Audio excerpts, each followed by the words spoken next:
auquel nous nous livrons, qui consiste à s'adresser des cartes postales à soi-même, s'arrêtera ici.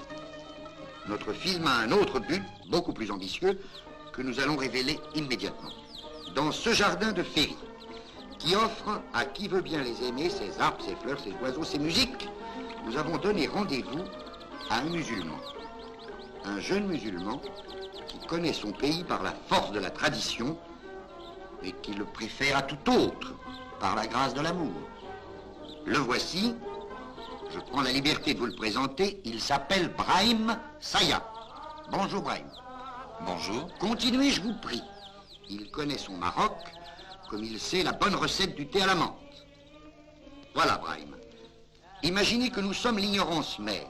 De votre Maroc, nous ne connaissons que des images recueillies sans ordre, sans soin, en touristes pressés. Vous avez absorbé le Maroc comme un cocktail, d'un seul trait, n'est-ce pas? C'est à peu près ça. Mais nous avons envie d'apprendre tout et bien. Merci. Alors voulez-vous nous prendre par la main?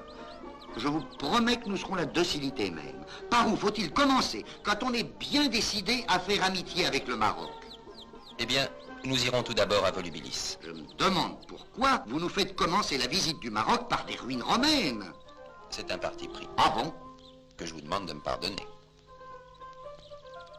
Enfin, vous ne trouvez pas qu'on respire ici comme un air d'éternité? Sûrement, mais il s'agit d'une éternité romaine. Pour nous, il n'y a qu'une seule éternité. Nous aimons Volubilis parce que nous sommes attachés aux leçons du passé, quel qu'il soit. Nous aimons Volubilis un peu comme nous aimons Moulay Idriss, que vous apercevez là-bas, et qui entretient des relations de bon voisinage avec sa sœur romaine.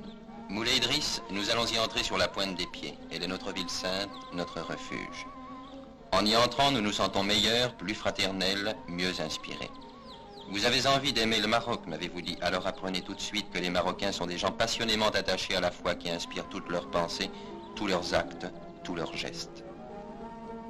Notre visite s'arrêtera ici, à la porte de la mosquée de Moulay Idriss.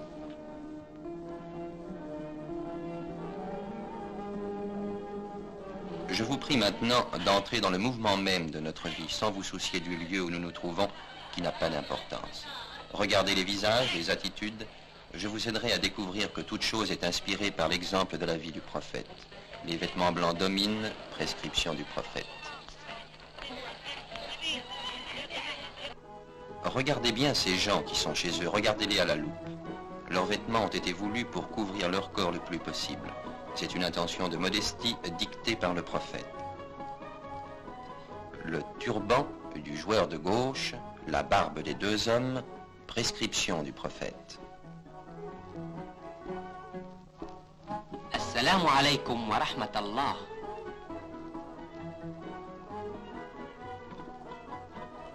Wa alaykum assalam wa rahmatallah. Voyez-vous, le mot Allah revient dans toutes les circonstances de la vie. Prince Philip was invited to dine with the king and his younger brother, Prince Moulay Abdullah.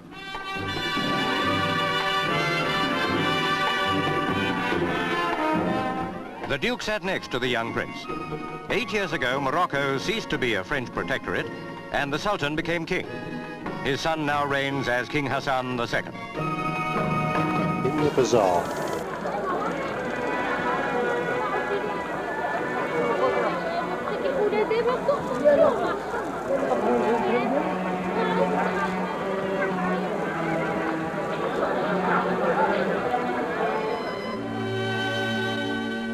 It takes a tourist to appreciate the fine examples of craftsmanship produced here, such things as leatherwork, embroidery, and enamel ceramics. The people of Fez take the high standard so much for granted that it takes a comparatively unusual sight to draw an audience, such as a young English schoolgirl buying a fez. The names are not connected, by the way.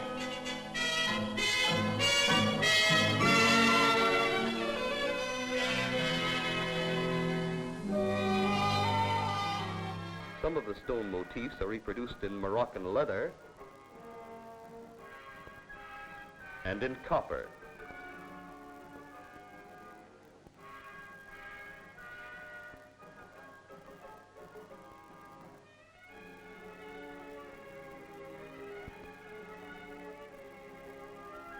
These fearsome daggers will remind you of the dashing 19th century paintings of Delacroix.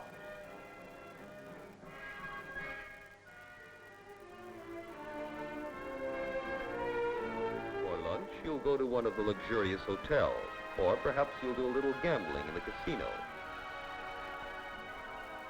If you enjoy tea, the exquisite mint tea will be at the Hotel El Minza.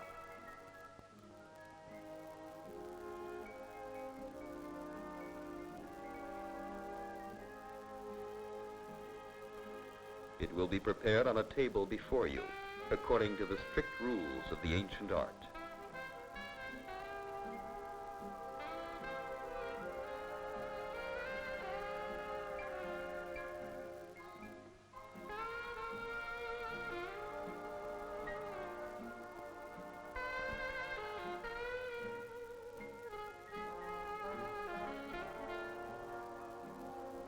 But it is time to think of returning home.